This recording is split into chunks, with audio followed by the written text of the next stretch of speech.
Hello बच्चों, आज बात करेंगे ऑटोट्रॉफी न्यूट्रिशन। ऑटोट्रॉफी न्यूट्रिशन क्या होता है इसके बारे में समझेंगे। इससे पहले हमने पढ़ा था न्यूट्रिशन क्या होता है, न्यूट्रिशन के टाइप्स पढ़े थे, उसके डिस्क्रिप्शन के बारे में पढ़ा था। तो आज हम जो पढ़ेंगे ऑटोट्रॉफी न्यूट्रिशन क्या होता है ये समझेंगे। तो ऑटोट्रॉफी न्यूट्रिशन ये होता किसमें है, प्रोसेस क्या है, डेफिनेशन क्या है, इन चीज़ों के बारे में समझा जाएंगे। तो ऑटोट्रॉफी न्यूट्रिशन जो होता है ये प्लांट्स में होता है। किसमें होता है?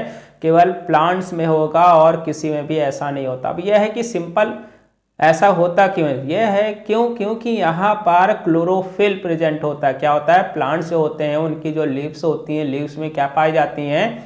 क्लोरोफिल पाया जाता है, जिसकी वजह से फोटोसिंथेसिस कर पाते हैं। तो ये खुद कर पा रहे हैं, किसी से कोई भी प्रोडक्ट ले नहीं रहे हैं। इस वजह से इनको क्या बोलते हैं? ऑटो बोलते हैं। ऑटोट्रॉफिक न्यूट्रिशन बोला जाता है। तो ऑटोट्रॉफिक न्यूट्रिशन किसमें होता है? केवल प्लांट्स में होता है और किसी में नहीं होगा। और ऑटोट्रॉफिक न्यूट्रिशन करने के लिए इनको कौन सी प्रोसेस से गुजरना पड़ता है? इनको फोटोसिंथेसिस करना पड़ेगा। क्या करना पड़ेगा?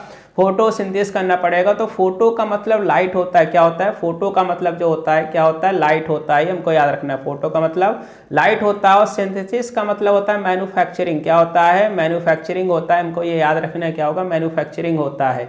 आगे रहता है कि अगर डिफिनेशन की बात की जाए तो फोटोसिंथेसिस एक प्रोसेस है जिसमें फूड मैन्युफैक्चर किया जाता है। क्या करते हैं? फूड मैन्युफैक्चर करते हैं। और फूड मैन्युफैक्चर करने के लिए यहाँ पर रॉ मटेरियल्स की जरूरत पड़ती है। रॉ मटेरियल्स कौन कौन से होते हैं? कार्बन डाइऑक्साइड और वाटर। पूछा जाएगा रॉ मटेरियल्स का नाम लिखिए, तो हम क्या लिखेंगे?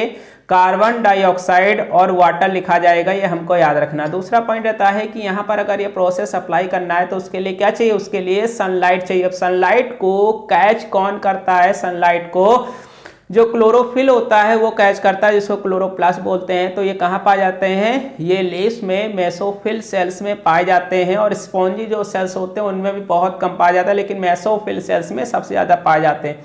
अब मेसोफिल जो सेल्स होते हैं उसमें ये डॉट के फॉर्म में पाए जाते हैं। अब ये क्या करते हैं? ये लाइट को कैच करते हैं और रूट से वाटर हो गया और स्टोमेटा के जरिए कार्बन डाइऑक्साइड को ये कैच करते हैं और तब जाकर के क्या करते हैं? लाइट के प्रेजेंस में मैन्युफैक्चर करते हैं। और क्या मैन्युफैक्चर करते हैं? स्टार्च बनाते हैं। ये क्या करते हैं? स्टार्च बनाते हैं। स्टार्च को फिर बाद में क्या कर लेते हैं? ये स्टोर कर लेते हैं। क्या कर लेते हैं? ये स्टोर कर लेते हैं। ये हमको याद रखना है।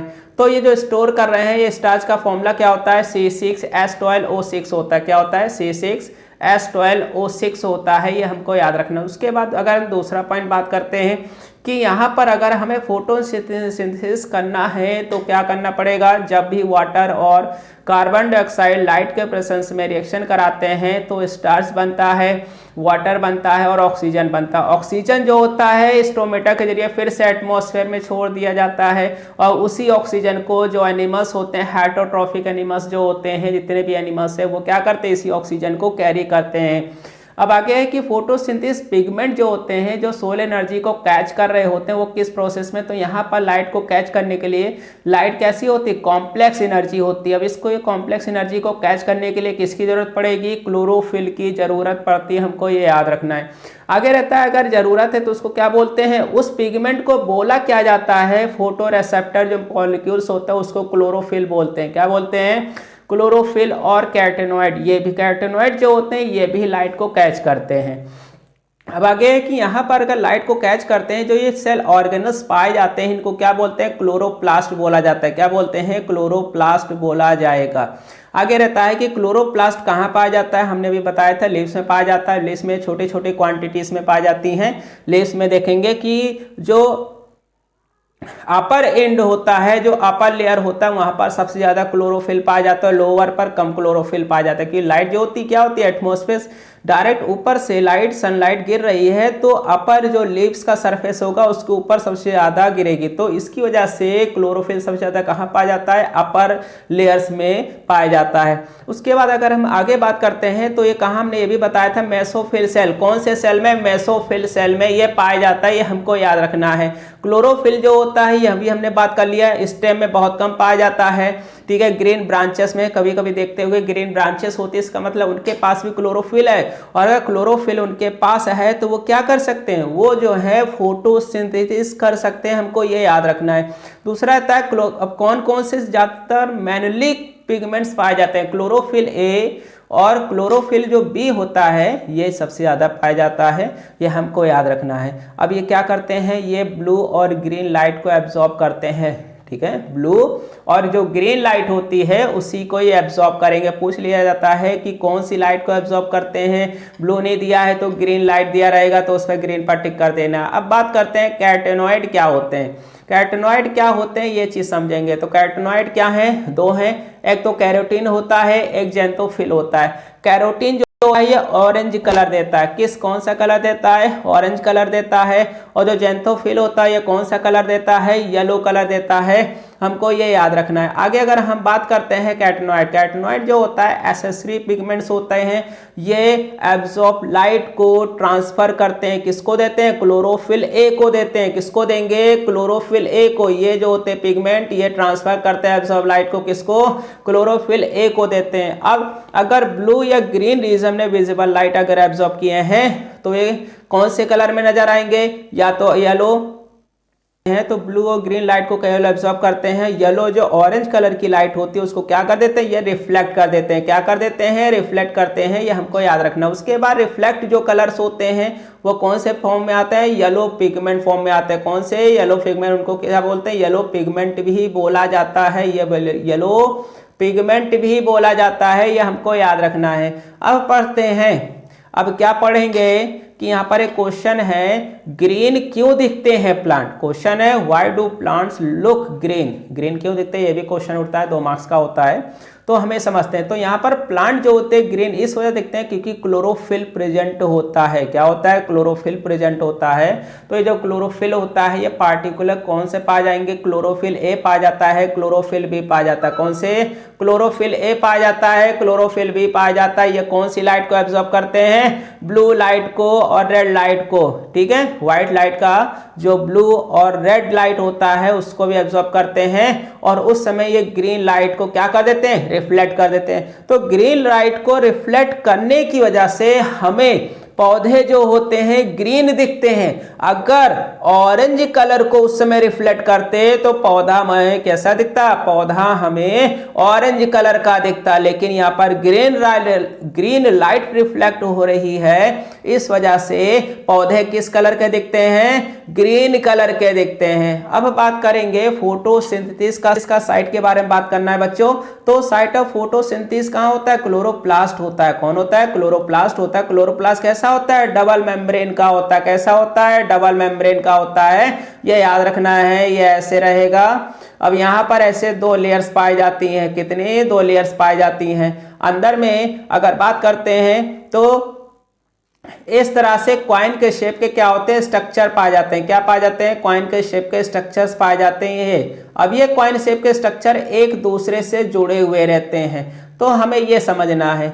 तो सबसे पहले बात करते हैं साइट क्या होता है, क्लोरोप्लास्ट होता है। तो यहाँ पर डबल मेम्ब्रेन पाए जाते हैं और साथ में प्लांट में प्लास्टिड भी पाए जाते हैं। क्या पाए जाते हैं, प्लास्टिड पाए जाते हैं। जैसे क्लोरोप्लास्ट है तो ग्रीन कलर का दिखेगा, क्रोमोप्लास्ट है तो कलर। क्रोमोप्लास्ट कैसा, क्रोमोप्लास्ट जो होता है कलर प्लास्टिड होता है, जिसकी वजह से कलर दिखते हैं। अगर ल्यूकोप्लास्ट है तो उसका कोई कलर नहीं होगा। क्या नहीं होगा, उसका कोई कलर नहीं होगा, ये हमको याद रखना है। उसके बाद बात करते हैं, ये देखो क्लोरोप्लास्ट आ गया। क्लोरोप्लास्ट हम बता रहे थे डबल मेम्ब्रेन। ये यहाँ पर अगर बात करते हैं, ये जो है डबल मेम्ब्रेन है, कितनी है, डबल मेम्ब्रेन है। एक बाहर की मेम्ब्रेन और ये जो अंदर वाली है इनर मेम्ब्रेन हो जाएगी। उसके अंदर अगर हम बात करते हैं तो अंदर में फ्लूइड भरा रहता है। ये जो ग्रे कलर का दिख रहा है ये क्या होता है, ये फ्लूइड भरा हुआ होता है।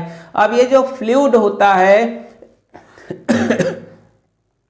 अब ये जो फ्लूइड होता है इसको क्या बोलते हैं, स्ट्रोमा बोलते हैं। क्या बोलते हैं, स्ट्रोमा बोला जाएगा, ये याद रखना है। अब अंदर में देख रहे हैं सिक्के के आकार के, कॉइन के शेप के स्ट्रक्चर रखे हैं, इनको क्या बोलते हैं, थैलेकॉइड बोला जाता है। क्या बोलते हैं, थैलेकॉइड बोलते हैं। अब ये यहाँ पर क्या होता है, और उसके बाद अगर एक की बात करेंगे तो एक को क्या बोलते हैं, ग्रेनम बोलते हैं। क्या बोलते हैं, एक को ग्रेनम बोला जाता है, ये हमको याद रखना है। अब अगर और आगे बात करते हैं तो आगे हमारा पॉइंट आता है कि इनका एक्सप्लेनेशन। तो एक्सप्लेनेशन में क्या होता है कि डबल मेम्ब्रेन होता है। आउटर मेम्ब्रेन और इनर मेम्ब्रेन। अंदर में अगर हम बात करते हैं सेंट्रल फ्लूइड भरा रहता है जिसको स्ट्रोमा बोलते हैं। क्या बोलते हैं? स्ट्रोमा बोलते हैं। स्ट्रोमा के अंदर कॉइन शेप के जो थैलेकॉइड्स होते हैं वो क्या होते हैं? सस्पेंडेड होते हैं, धंसे हुए होते हैं, उसी के अंदर डिस्क के आकार के होते हैं, सभी एक दूसरे से जुड़े हुए रहते हैं। अब आगे की ग्रेना जो होता है ये इंटरकनेक्टेड, ये क्या करता है? थैलेकॉइड के मेम्ब्रेन को एक दूसरे से कनेक्ट करके रखता है। क्या करता है? थैलेकॉइड जो मेम्ब्रेन थैलेकॉइड के शेप के जो स्ट्रक्चर हैं उनको एक दूसरे कनेक्ट करके रखता है। फोटोसिंथेसिस जो पिगमेंट होता है ये ग्रेना में, अगर फोटोसिंथेसिस पिगमेंट की बात की जाए तो कहाँ पाया जाता है? ये ऑरेंज होता है। कहाँ? ग्रेना में ऑरेंज होता है। ये हमको ये याद रखना, इसका काम क्या होता है? लाइट को कैच करेगा। क्या करेगा? लाइट को कैच करेगा।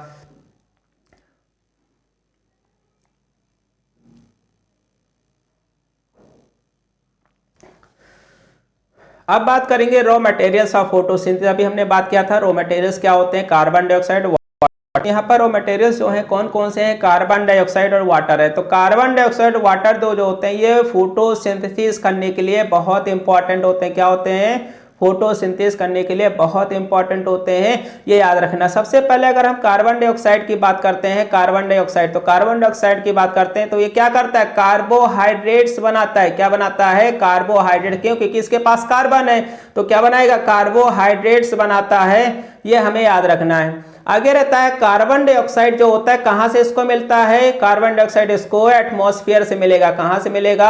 एटमॉस्फेयर से मिलेगा, ये याद रखना। अगर इंटरस्टिशियल की बात की जाए, कार्बन डाइऑक्साइड गैस जो होते हैं वो सेल के अंदर डिफ्यूज हो जाते हैं। ठीक है, सेल के अंदर डिफ्यूज हो जाते हैं, वो भी किसके द्वारा? By the help of stomata. किसकी वजह से? स्टोमेटा की वजह से ऐसा कार्य होता है। अब स्टोमेटा क्या होता है? ये 2 मार्क्स का आ जाता है। तो स्टोमेटा जो होता है ये छोटे से माइन्यूट पोल लाइक स्ट्रक्चर होते हैं, ये लीव्स के लोअर सरफेस पर पाए जाते हैं। कौन सा है? जो लोअर सरफेस होता है, एक अपर सरफेस होता है लीव्स का, एक लोअर। सबसे नीचे वाला जो सरफेस होगा वहीं पर ये मिलेगा। इसको क्या बोलते हैं? छोटे छोटे माइन्यूट पोल लाइक स्ट्रक्चर होते हैं, इनको क्या बोला जाता है? स्टोमेटा बोलते हैं। क्या बोलते हैं? स्टोमेटा बोला जाएगा, ये याद रखना है। आगे अगर हम बात करते हैं, ये लिस्ट में बहुत ज्यादा अबंडेंट होते हैं। अबंडेंट का मतलब बहुत ज्यादा पाए जाते हैं, अबंडेंट अमाउंट में। दूसरा रहता है स्टोमा जो होता है, इसमें 2 एपिडर्मस सेल्स पाए जाते हैं। स्टोमेटा बोलते हैं, स्टोमेटा जो होता है सराउंडेड होता है 2 एपिडर्मस सेल्स से, जिनको क्या बोलते हैं? गार्ड सेल्स बोलते हैं। क्या बोलते हैं? गार्ड सेल्स बोलते हैं। ये गार्ड जो सेल्स होते हैं, गार्ड GUARD, गार्ड सेल्स मतलब रक्षा करते हैं। तो ये जो गार्ड सेल्स होते हैं ये किडनी के आकार के होते हैं। कैसे होते हैं? किडनी के आकार के होते हैं, ये हमको याद रखना है। किस शेप के होंगे? किडनी के आकार के होते हैं, ये हमको याद रखना। आगे रहता है इनका काम क्या होता है? स्टोमेटा के जरिए गैस को एक्सचेंज कराना। क्या कराना? गैस को एक्सचेंज कराना, ये याद रखना। आगे रहता है कि टोटल वाटर जो एब्जॉर्ब होता है वो किसके द्वारा? 90% होता है, वो इसी स्टोमेटा के जरिए क्या हो जाता है? लॉस हो जाता है ड्यूरिंग द फोटोसिंथेसिस प्रोसेस, ये हमको याद रखना। आगे रहता है कि स्टोमेटा जब क्लोज हो जाता है, अब स्टोमेटा बंद कब होता है? स्टोमेटा तब बंद होता है, देखते हैं कि स्टोमेटा 2 तरह के कवर करता है। एक तो ओपन स्टोमेटा होता है, क्लोज। ओपन स्टोमेटा जो होता है उस समय इसका मतलब ये हो गया कि फोटोसिंथेसिस प्रोसेस चल रही है। अगर स्टोमेटा बंद है इसका मतलब फोटोसिंथेसिस प्रोसेस नहीं चल रही है। अब बात करेंगे closing and opening of stomata. Closing and opening of stomata, तो closing and opening of stomata की अगर हम बात करते हैं तो पहला अगर बात करते हैं तो इनके चारों तरफ सराउंडेड एक सेल्स पाए जाते हैं जिसको एपिडर्मल सेल्स बोलते हैं। ये एपिडर्मल जो सेल्स होते हैं इन्हें क्या बोलते हैं? इन्हें गार्ड सेल्स बोला जाता है। अब जब गार्ड सेल्स स्वेल होंगे, स्वेल का मतलब फूले हुए रहेंगे। क्या रहेंगे? फूले हुए। ये फूले हुए तभी हो सकते हैं जब इनके अंदर वाटर क्या हो? भरा हुआ हो, वाटर एब्सॉर्ब कर लेते हैं तो इनका साइज क्या होने लगता है? बढ़ने लगता है। और जिसकी वजह से ये अपना स्ट्रक्चर क्या कर लेते हैं? जिसकी वजह से अपना स्ट्रक्चर ये ओपन कर लेते हैं। क्या कर लेते हैं? ओपन कर लेते हैं। यहाँ पर वाटर फिल हो गया है जिसकी वजह से क्या हो गया? छोटा सा पोर ये है। ये क्या है? ये छोटा सा पोर नजर आ रहा है। ये जो छोटा सा पोर नजर आ रहा है ये क्या? इसका मतलब ओपन हो गया। ये तब होगा जब गार्ड सेल्स क्या हो जाते हैं? वाटर एब्जॉर्ब कर लेते हैं, टर्जिड हो जाते हैं, तो थोड़े से टर्न हो जाते हैं जिसकी वजह से एक छोटा सा पोर बनता है। इसका मतलब क्या है? ओपन स्टोमेटा होता है। अब आगे बात करते हैं कि क्लोज, तो क्लोज तब होगा जब वाटर जो होगा इस गार्ड सेल से क्या हो जाएगा, लॉस हो जाएगा। ये जो गार्ड सेल से अगर इनमें से वाटर क्या हो गया, लॉस हो गया, अगर वाटर लॉस हो गया इसका मतलब ये हो गया कि स्टोमेटा धीरे धीरे धीरे क्या हो रहा है, क्लोज हो रहा है। तो यहां पर देख रहे हैं दो स्ट्रक्चर है, एक तो ओपन स्टोमेटा का है, एक क्लोज स्टोमेटा का है। यह पेपर में बनाने को भी आता है, तो हमको ये याद रखना है। अब बात करते हैं एक्वेटिक प्लांट। भैया एक्वेटिक प्लांट कैसे ऐसा कार्य करते हैं, तो एक्वेटिक प्लांट जो होते हैं कार्बन डाइऑक्साइड एब्जॉर्ब करने के लिए कार्बन डाइऑक्साइड एब्जॉर्ब करेंगे, तो यहां पर वाटर में कार्बन डाइऑक्साइड डिसॉल्व फॉर्म में होता है, और जैसे ये वाटर एब्जॉर्ब करेंगे साथ में कार्बन डाइऑक्साइड भैया भी क्या होते हैं, चले आते हैं। तो इस तरह से क्या होते हैं, एक्वेटिक प्लांट में फोटोसिंथेसिस प्रोसेस होता है। अब प्लांट अगर एब्जॉर्ब करेगा तो प्लांट्स के पास कैसे, तो प्लांट का जो सरफेस होता है, जो स्टेम सरफेस होता है, और रूट्स होते हैं, रूट्स बहुत कमजोर होते हैं, रेजोइड के फॉर्म में पाई जाती हैं, तो ये सरफेस से एब्जॉर्ब करते हैं, हमको ये याद रखना है। अब बात करेंगे वाटर। वाटर भैया क्या है, वाटर क्या है, ये चीज, अब वाटर क्या है ये चीज समझेंगे। तो वाटर जो होता है सभी वाटर जो इसेंशियल एलिमेंट्स हैं, जितने भी ऑर्गेनिजम्स हैं, जो प्लांट से लेकर के एक लोअर एनिमल्स, एक सेल के जितने भी एनिमल्स हैं, सभी क्या होते हैं, सबको वाटर की जरूरत पड़ेगी। वाटर क्या है, मेन कंपोनेंट है, मेन एलिमेंट है लाइफ के लिए। तो बात करते हैं वाटर भैया फोटोसिंथेसिस के लिए जरूरी पड़ता है। तो वाटर जो होता है फोटोसिंथेसिस के दौरान प्लांट्स को जरूरत पड़ेगा। अब अगर जरूरत पड़ेगा तो क्यों पड़ेगा, क्योंकि फोटोसिंथेसिस करना है, तो फोटोसिंथेसिस अगर उसे करना है तो वो कैसे कार्य ऐसा करेगा, वो किस तरह से ऐसा कार्य कर सकता है, यह हमको याद रखना है। जो एब्सॉर्ब होगा अगर स्टेम में, तो यहाँ पर कौन ऐसा है जो सेल है जो लेकर के जाता है, जाइलम। कौन है, जाइलम। जो सेल्स होते हैं, जाइलम जो सेल्स टिश्यू पाए जाते हैं, यही ऐसा कार्य करते हैं। ये रूट से उस वाटर को कहाँ तक पहुँचाते हैं, लीव्स तक पहुँचाते हैं, ठीक है। साथ में वाटर के साथ क्या होता है, मिनरल सॉल्ट्स भी पाया जाता है, हमको याद रखना है। क्या पाया जाता है, मिनरल सॉल्ट्स पाया जाता है, जिसके जरिए क्या करते हैं, और कार्बन डाइऑक्साइड लीव से स्टोमेटा के जरिए ले लिया, फिर फोटोसिंथेसिस कर सकते हैं। तो यहाँ पर एक पॉइंट आता है फोटोलिसिस क्या होता है, what is photolysis of water. तो फोटोलिसिस का मतलब हो गया जब वाटर मॉलिक्यूल क्या हो जाता है, ब्रेक हो जाता है, किसमें, हाइड्रोजन और ऑक्सीजन में। तो ये कब होता है, जब सोलर लाइट या सनलाइट गिरती है, तो उस समय क्या होता है, वाटर ब्रेक डाउन हो जाता है। तो जो ब्रेक डाउन का प्रोसेस, इसको क्या बोलते हैं, इसको फोटोलिसिस बोला जाता है। क्या बोलते हैं, फोटोलिसिस बोला जाता है, ये याद रखना है। अब बात करेंगे मैकेनिज्म ऑफ फोटोसिंथेसिस। फोटोसिंथेसिस का मैकेनिज्म क्या होता है, ये चीज समझेंगे। अब पढ़ेंगे मैकेनिज्म ऑफ फोटोसिंथेसिस। फोटोसिंथेसिस के मैकेनिज्म में कौन कौन से इवेंट्स होते हैं, घटनाएं होती हैं। तो पहला ये होता है कि लाइट एब्जॉर्ब करेगा। क्या होगा, सनलाइट जो होती है, लेब्स क्या करेगी, एब्जॉर्ब करेगी। तो वो क्या, लाइट को किसमें कन्वर्ट कर देता है, केमिकल एनर्जी में कन्वर्ट कर देता है। किसमें कन्वर्ट कर देता है, केमिकल एनर्जी में कन्वर्ट कर देगा। तो जब केमिकल एनर्जी में कन्वर्ट कर देता है, उसको क्या बोलते हैं, दे आर कॉल्ड एटीपी। क्या बोलते हैं, एटीपी बोला जाता है। इसको एडेनोसिन ट्राइफॉस्फेट बोला जाएगा। क्या बोला जाएगा, एडेनोसिन ट्राइफॉस्फेट बोला जाता है। और साथ में यहाँ पर NADPH का भी फॉर्मेशन होता है, क्योंकि हाइड्रोजन रिलीज होता है। अब हाइड्रोजन, इसका फुल फॉर्म पूछ लेता है, एटीपी का फुल फॉर्म बताइए, NADPH का फुल फॉर्म बताइए। तो N का मतलब निको, ठीक है, Na। तो यहाँ पर NADPH का फुल फॉर्म क्या होता है, nicotine amide adenine dinucleotide phosphate hydrogen होता है। ये 1 मार्क्स का होता है, तो हमको ये याद होना चाहिए। आगे रहता है कि यहाँ पर अगर मॉलिक्यूल है तो यहाँ पर रिडक्शन क्या होगा, कार्बन डाइऑक्साइड का रिडक्शन होता है। अगर कार्बन डाइऑक्साइड का रिडक्शन हो रहा है तो इसका मतलब हाइड्रोजन ऐड हो रहा है। तो क्या बनेगा, कार्बोहाइड्रेट्स का फॉर्मेशन हो जाता है। क्या हो जाता है, कार्बोहाइड्रेट का फॉर्मेशन हो जाता है। यह हमको याद रखना। अब यहाँ पर देख रहे हैं रिएक्शन हो रही है, लाइट गिर गई है, कार्बन डाइऑक्साइड वाटर दोनों एब्जॉर्ब कर रहे हैं, ग्लूकोज और ऑक्सीजन बना दिया। ऑक्सीजन को क्या कर दिया, रिलीज कर दिया। अब बात करते हैं लाइट। यहाँ पर रिएक्शन भी होती है, लाइट रिएक्शन होती है, डार्क रिएक्शन। लाइट रिएक्शन का मतलब जब तक सनलाइट है क्या होगा, लाइट रिएक्शन होता है, लेकिन जैसे ही सनलाइट नहीं रहता है, मान लिया नाइट अगर टाइम है तो उसमें डार्क रिएक्शन होता है। तो ये होता क्या है ये चीज समझते हैं। तो पहला जो स्टेप होता है लाइट रिएक्शन का ही होता है। कौन सा स्टेप होता है, पहला लाइट रिएक्शन ही होता है। तो लाइट रिएक्शन में यहाँ पर डिपेंडेंट जो रिएक्शंस होती हैं, कौन सी होती हैं, डिपेंडेंट। अब यहां पर जो रिएक्शन होगी किसके ऊपर डिपेंड होगा, लाइट के ऊपर रिएक्शन भी बोला जाता है। ये होता का ये थैलेकॉइड के मेम्ब्रेन में होता है। थैलेकॉइड हमने देखा था, थैलेकॉइड जो कॉइन के शेप का होता है उसके अंदर कौन सा होगा रिएक्शन, लाइट रिएक्शन। पूछ लेता है लाइट रिएक्शन होता कहां है, लाइट रिएक्शन जो होता है थैलेकॉइड में होता है। कहां होगा, थैलेकॉइड में होता है, जो कि केमिकल एनर्जी फॉर्म में कन्वर्ट कर देता है, जिसको क्या बोलते हैं, एटीपी और NADPH का फॉर्मेशन करता है। लाइट रिएक्शन के दौरान लाइट जो एनर्जी होती है वो ब्रेक हो जाती है। वो क्या करती है, वो ब्रेक करके वाटर मॉलिक्यूल को कन्वर्ट कर देती है, किसमें, हाइड्रोजन और ऑक्सीजन में। इस प्रोसेस को क्या बोलते हैं, फोटोलिसिस ऑफ वाटर बोला जाता है। याद रखना, ऑक्सीजन यहां पर फिर रिलीज हो जाती है। अब उसके बाद जब ऑक्सीजन रिलीज हो गया उसके बाद दूसरा प्रोसेस शुरू होता है डार्क रिएक्शन, लेकिन डार्क रिएक्शन इतनी जल्दी नहीं होगा, ठीक है, याद रखना है। तो नेक्स्ट स्टेप जो होता है लाइट इंडिपेंडेंट है। डार्क रिएक्शन को क्या नहीं चाहिए, लाइट नहीं चाहिए, तो इसे डार्क रिएक्शन बोला जाता है। इस स्टेप में लाइट और साथ में डार्क। अब डार्क रिएक्शन जो होता है ये जरूरी नहीं है कि उसको लाइट ही चाहिए, लाइट होगी तब भी उसे कोई मतलब नहीं है, मतलब दोनों फॉर्म में हो सकता है, इसे कोई मतलब नहीं है, इंडिपेंडेंट होता है।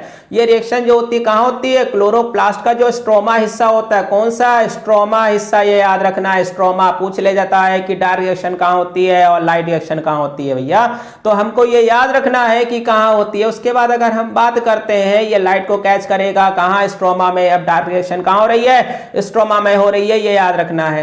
तो यहां पर लाइट कैप्चर नहीं होगा। इस रिएक्शन के दौरान जो केमिकल एनर्जी होती है वो क्या होती है, लाइट रिएक्शन के दौरान केमिकल एनर्जी का फॉर्मेशन होता है, जिसको एटीपी और NADPH बोल दिया जाता है।